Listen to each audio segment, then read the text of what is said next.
Today let's learn some common mistakes what students make in the exam and the topic introduction to graphs. So mistake 1 is swapping x-axis and y-axis. What you have to remember here is always plot the independent variables like times, letters, years on the x-axis and the dependent variables like cost, temperature on the y-axis. Here's a question, plot the following data, letters, cost. So letters is x-axis and cost is y-axis. So if I get x-axis is letters and y-axis is cost. So graph is in the straight line which is said to be in direct proportion. And here's a mistake 2, assuming every graph is a straight line. Okay, what you have to remember, all graphs are not straight lines. Some are like a curve or broken lines are based on the data, depends upon the data. For example, from a patient's temperature versus time graph, find at what time was the temperature 38 degree. Now at 1 p.m. to 2 p.m.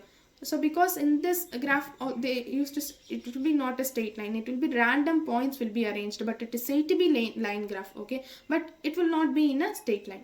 And mistake 3 is not showing proper scale and units on axis.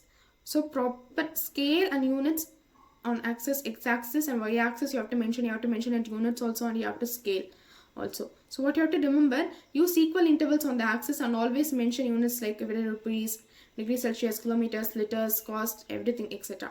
So for example, for a from a courier distance versus time graph, during which time period did you write faster?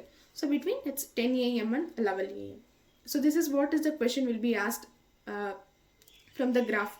So that you have to concentrate and look upon the graph first. What is x-axis, what is y-axis, and what is the scale, and what is the units.